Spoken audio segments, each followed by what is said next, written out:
Good morning, ladies and gentlemen. You're welcome to Translation and Interpretation. I'm Tore David, translator and interpreter. Here, we are going to talk about the AI translator versus human translator. We know that technology has revolutionized in many fields. It has given rise to new opportunities, access, easier way of interacting with the computer. The advent of artificial intelligence has boosted the efficiency and the speed of the way we request from the program in order to perform a task, whether it is text to text or text to image or image to text, text to video, video to text, and whatever. It's so amazing that it will make wonders in the future. Look at the way the technology has reached this level nowadays.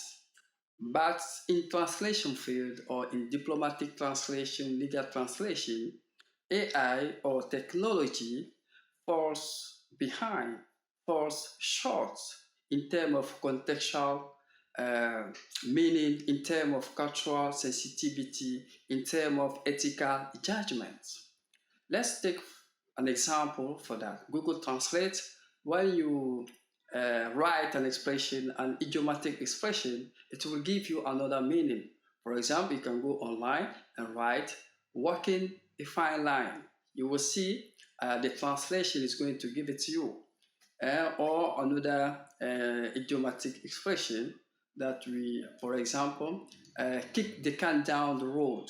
You see, in Google Translator, it will give you another meaning, which is not the appropriate meaning.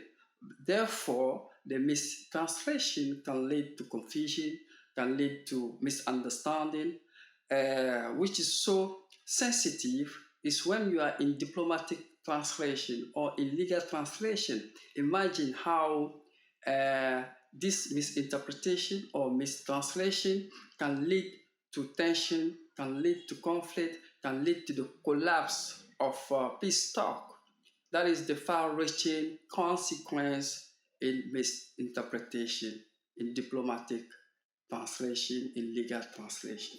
Let me remind you that in legal translation, whenever you finish translating a document, you have to append your signature and your stamp or the seal on the contract or on the paper. In case there is a problem, we will call the translator responsible for the translation of this document or contract. So that we know where the problem lies. In case, for example, you have done the translation has been made from artificial intelligence. In case of problem, who will be liable for penalty? Who will be liable for this flaw or for causing this problem? That is the flaw of artificial intelligence in terms of cultural sensitivity, in terms of ethical judgment, in terms of linguistic accuracy in the targeting language. Because AI has not reached the level whereby they can distinguish different cultural sensitivity, cultural awareness, or political awareness between different political reality or different diplomatic reality. That's why we need to create a program that integrates a human expertise in terms of linguistic accuracy with the program and also embed an ethical judgment in case of propaganda. For example, a translator or interpreter may be at the disposal of the wrong politician, wanting to create a propaganda against his opponent online to disgrace in order to serve his ideological interests, which is not fair, which is not good. That's why we need the neutrality of the translator. He has to maintain that neutrality. He has to maintain that integrity. It's very crucial.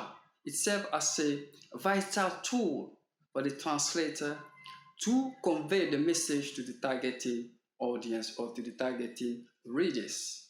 So, ladies and gentlemen, let's be objective about AI translator because people are worried about replacement of human being by AI, you see, in the near future, but still they have not reached the level whereby they can replace them 100%. It's not true. But if you are not in the environment, it will be difficult for you to understand that. So the solution for that is uh, is to impose the human expertise concerning linguistic accuracy when it comes to cultural background, because each culture has its own sensitivity, its own level of linguistic understanding or ethical awareness. What is a correct word in one language is wrong in another.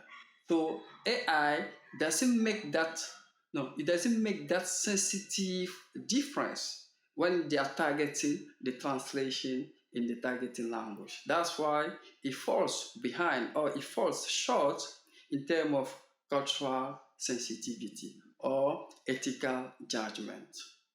As I've told you, the solution is to integrate human expertise in the translation of cultural text, in the translation of diplomatic document, legal document, to avoid minor offense, to avoid misconstruction that will lead to tension, that will lead to conflict or to the collapse of peace talk. So I hope that you have understood what I mean by that. And then later on, we'll give more details about how the technology can serve as a double-edged sword. Because we know what is going on online at times when there is election, the propaganda online to get rid of the powerful domination on the ground, or to get rid of some ideological purpose. We know what is going on online. So that means that there's no any ethical judgment to get rid of those, how can I say, to get rid of those subtle nuisance, to get rid of those subtle nuisance change, which is not good for us. So, ladies and gentlemen, let me take it in French for those who don't understand English language. That is the purpose of our video. Bonsoir, mesdames et messieurs, vous êtes les bienvenus au programme de traduction et d'interprétation. Je suis Touré David, traducteur-interprète. Aujourd'hui, on va voir les traducteurs de l'IA, mais les traducteurs humains. Nous savons que la technologie a contribué à révolutionner dans beaucoup d'aspects professionnels de la vie, et aussi ils ont apporté des solutions et ils ont aussi créé la facilité à interagir avec l'ordinateur pour des réponses rapides à nos questions. Par exemple, avec Large Language Model, le modèle de générer des textes, soit en termes de traduction ou du texte à l'image, de l'image au texte, de la vidéo au texte et ainsi de suite. C'est extraordinaire. On voit l'évolution fulgurante de la technologie, de l'intelligence artificielle. C'est merveilleux. Moi, je suis un fan aussi de la technologie, de l'intelligence artificielle. Mais on va mettre ça de côté. Ici, l'objectif, c'est de comparer l'usage de ces deux traducteurs et pour faire ressortir les faiblesses de l'un et de l'autre et voir comment on peut procéder à une complémentarité de travail. En ce qui concerne, par exemple, la sensibilité culturelle, l'éthique, la rigueur linguistique au niveau de la langue cible ou bien du texte cible, vous constatez que si vous vérifiez sur Google Translate ou bien sur les programmes de l'IA, comme par exemple ChatGPT, Meta, OpenAI et ainsi de suite, des programmes similaires, vous allez remarquer, vous allez voir que les expressions idiomatiques ne sont pas traduites efficacement. Vous allez voir qu'il y a toujours une mauvaise traduction. Par exemple, quand vous allez mettre working et fine line, il va te donner une autre version qui n'est pas vraie. Ou bien quand vous mettez kick the can down the road, il va vous donner aussi une autre expression. Mais ça, c'est pour vous rappeler que les expressions idiomatiques ne sont pas promptes.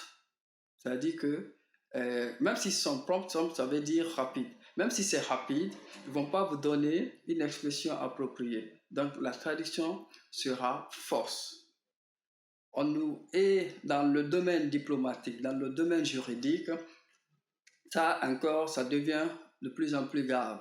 Parce que quand vous êtes au tribunal, ou bien quand il y a un litige commercial, le traducteur qui a traduit le document, il va apposer sa signature, son cachet, ou le sceau sur le papier, sur le contrat. Maintenant, en cas de problème d'erreur de traduction, c'est à lui qu'on va faire appel. Maintenant, si c'est l'intelligence artificielle qui a traduit ce document, qui sera... Maintenant, comment on va situer la responsabilité de celui qui a traduit le document? Vous voyez, ça, c'est aussi un vide au niveau de l'intelligence artificielle. Il n'y a pas de sceau, il n'y a pas de signature. Donc, à qui on va en vouloir? Personne. Au-delà de ça, en termes diplomatiques, la traduction joue un rôle crucial parce que ça permet de relier deux diplomaties différentes, deux cultures différentes. Et en cas de petite erreur, ça peut causer des tensions, des conflits et puis l'échec des négociations de paix.